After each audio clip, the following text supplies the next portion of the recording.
Hi peeps, welcome to my channel for the fourth part of my Hoya collection, starting with Hoya lambiae.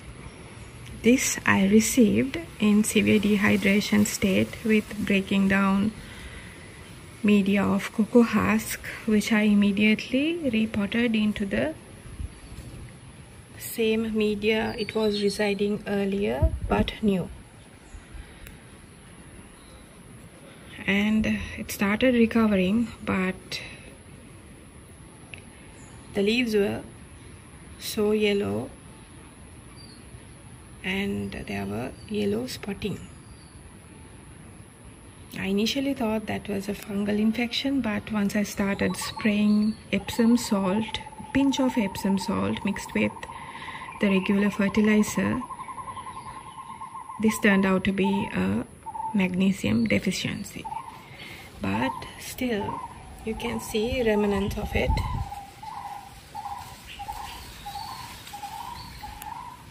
If I show you the underside,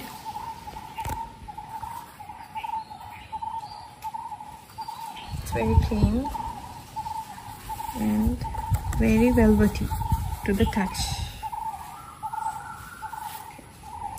And the surprise I got was the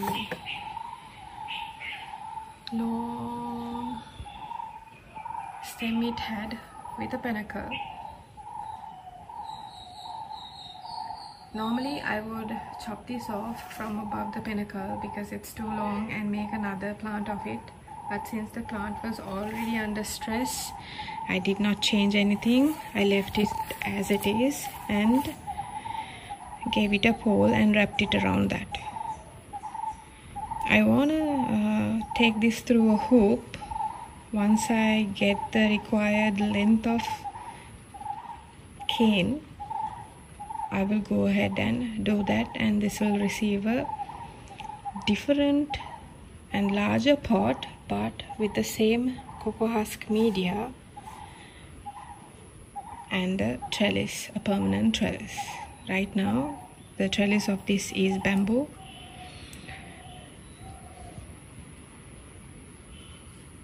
and that's my Hoya lambiae.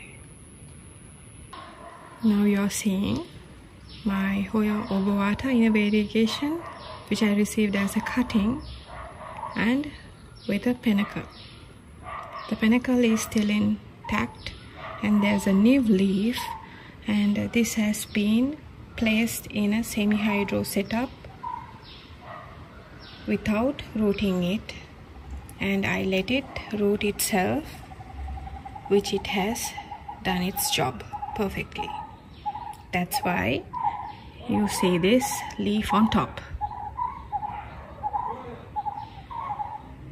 And this is in a total semi-hydro setup with a top layer of bird's nest root part because it holds in a lot of moisture, and the media is lava rock and charcoal.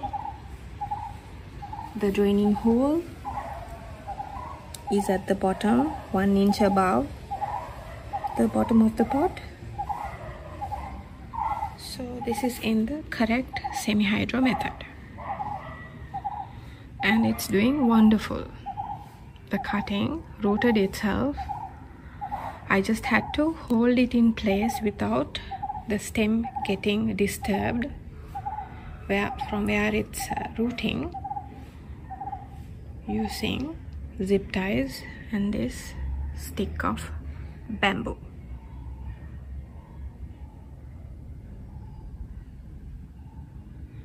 Look at the variegation, guys. This totally calms me down because each leaf is unique. This is my Hoya merrillae. Initially came to me as a one node rooted cutting. It took off fine. It was fine in semi-hydro media, but from time to time I was subjecting this to sunburn, and then there was dehydration, so I had to take quick precautions to rehydrate this and when it started growing to chop it up and make it into several cuttings, because this is one of the slowest Hoyas in my collection. However, now the cuttings are taking off fine. I initially had 5, now I'm left with 4, which has been planted to the 4 poles of this trellis.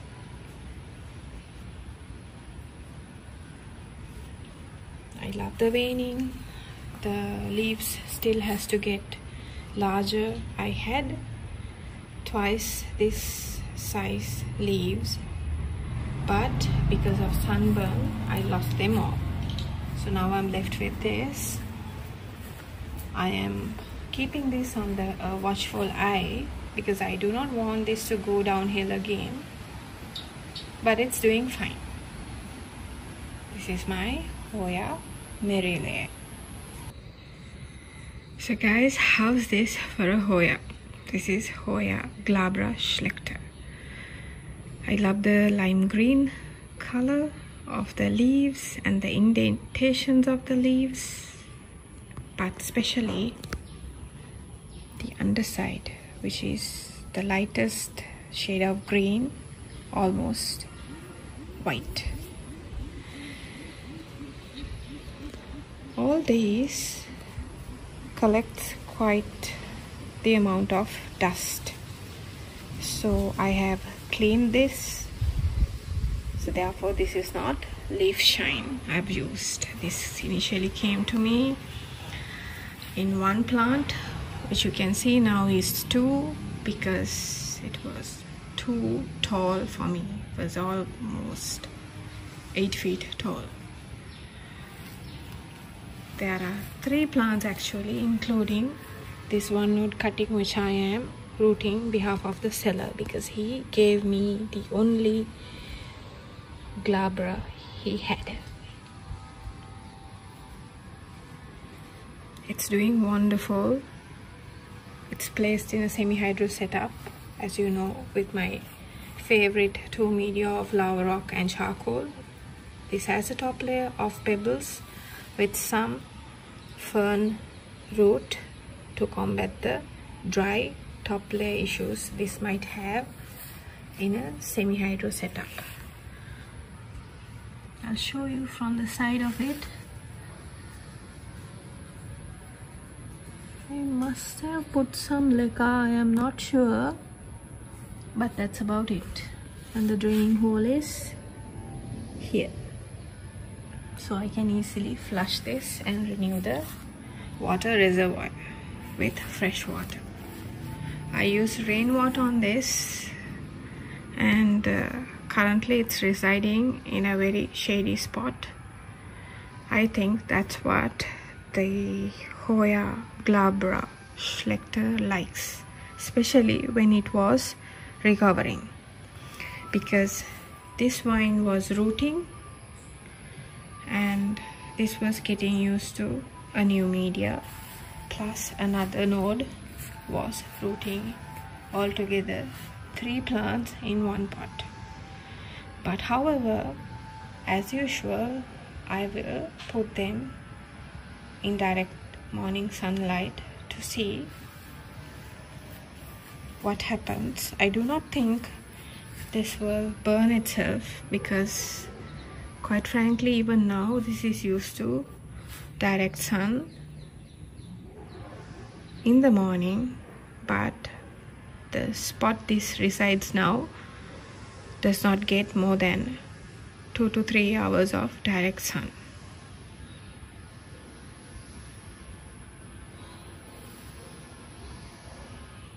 This is my Hoya glabra schlechter.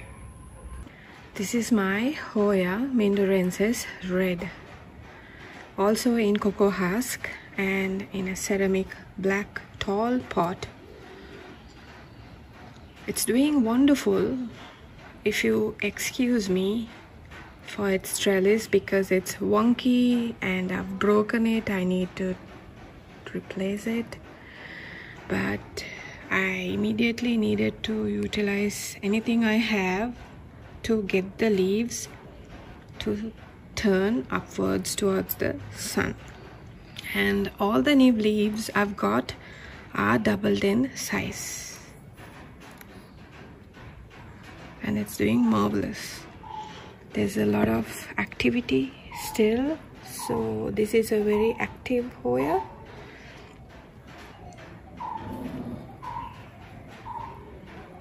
In quite the large pieces of cocoa husk. I'll go around and show something else. There is a leaf tip, yellow. This is a sunburn and also can be a nitrogen movement towards this stem, which is new. That is also coming from the bottom of that same stem, which has the yellow leaf.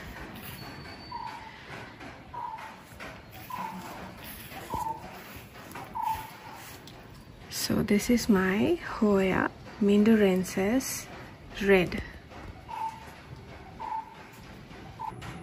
This is my Hoya Caudata Sumatra long leaf, or the big leaf.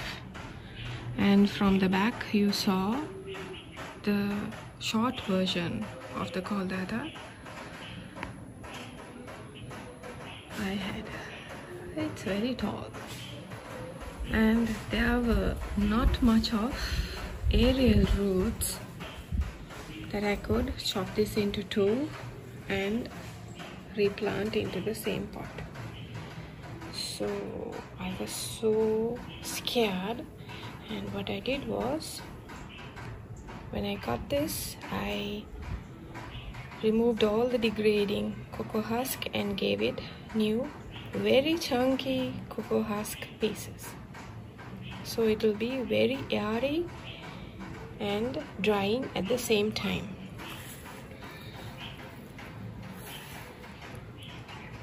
And it recovered.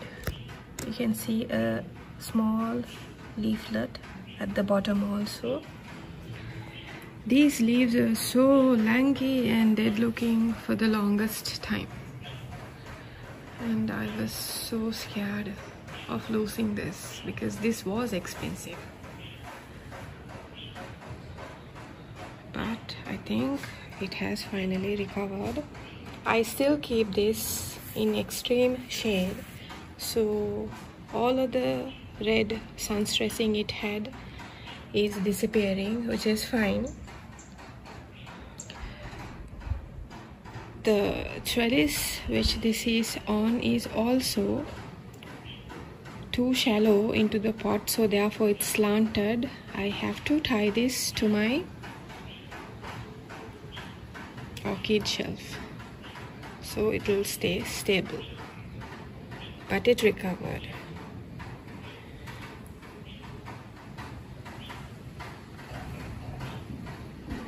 And from this order I got so much of experience in rehydrating different types of dehydrated stated Hoyas.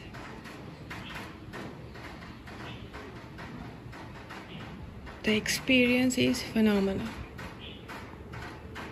and it's finally out of the woods. If I show you my old one, which is already featured in the previous Hoya collection, the first part of it, it's doing fine too.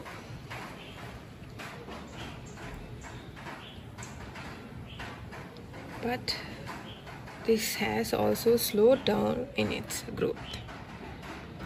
In the same media that this was in, charcoal and lava rock. So guys, these are my Hoya Caudata Sumatras. And lastly, these are my smaller specimens of Hoyas, which are in 600 milliliter coffee cups.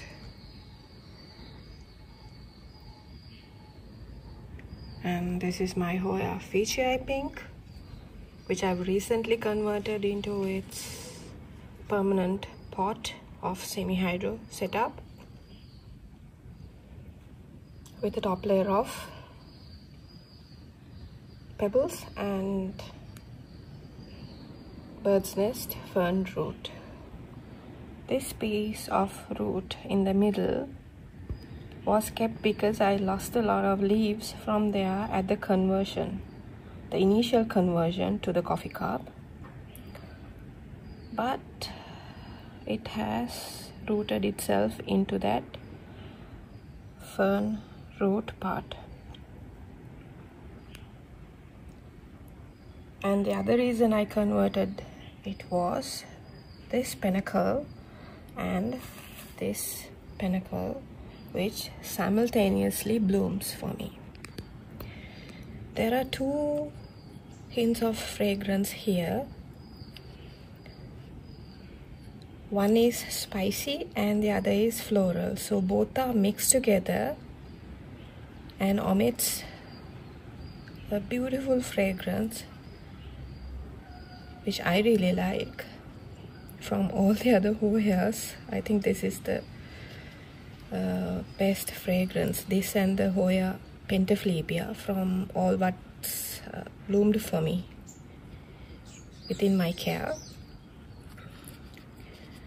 And although it says it's a Hoya Fiche pink, I am not sure, guys. So because this is quite yellow. And this is my Hoya Viatia in a variegated, which is a very slow grow for me and the seller both. The seller warned me of this. So therefore, without buying a specimen, I opted for a cutting. But it has not lost any leaves. It's doing fine. I still have to see new growth in this. This is my Hoya sigillatus. Also a cutting which I separated into 3 and planted into this. No leaf losses, but I am sure this has not rooted yet. At least 2 cuttings, this and this, has to root.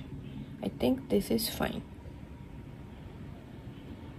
This is my Hoya retusa, also received as a cutting, but there was the conundrum of finding which is the top and which is the bottom. Finally, when I figured it out, I made sure that I would insert more of the nodes which has aerial roots, tiny aerial roots, a slightly bit into the cocoa husk, and it worked because this was yellow when I received it, and now it has greened up and it's a very healthy green, and I'm glad about it. This I got from a market, from the seller itself, the same seller, and it's finally doing something at the top. I know it's rooted, but there's no activity on top. This was bought 2-3 months ago, maybe 2 months, but a very slow Hoya. I knew the name, but I do not remember. I'm sorry, guys. If anyone knows this, please drop a comment. And this is my Hoya Carrii outer variegation, and I burnt this by keeping this on top of my yellow IKEA shelf, which I shouldn't have, because this was in pristine condition when I got it as a cutting, and the leaf on top of this leaf, you can see, broke off because that suffered the most severe sunburn ever, mainly because the variegation was more than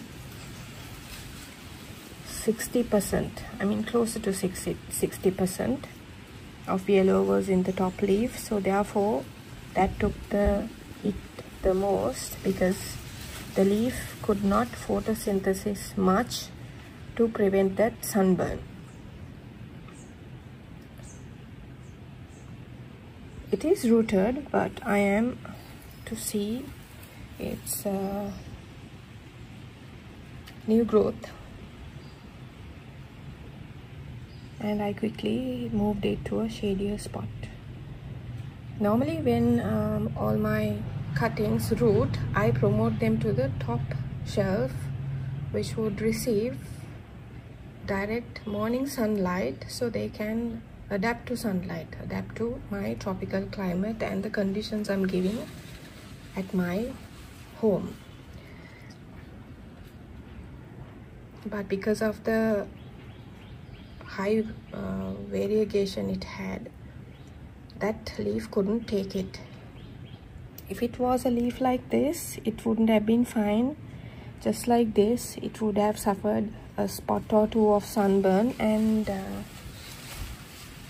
got on with its life. But that top leaf had 5 times more than this variegation. If I'm comparing that leaf to one of these, because these have similar variegation, so that's where it took a toll on the leaf. Finally, this is my Hoya memorial. From the reddish new leaves and the bigger leaves, you can see that it's doing wonderful too. There were 2 long strands like this, if you remember, because this was featured in my initial repotting session to coffee cups. I cut a piece from here, and this is that cut. Okay, it's doing fine.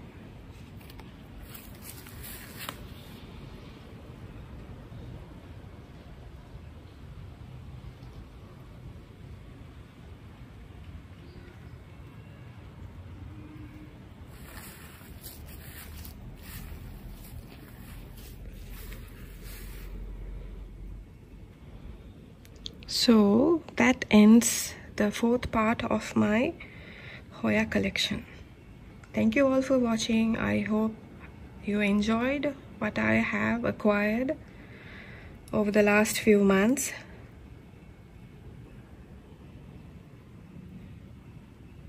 Thank you very much for watching and have a great day. Bye.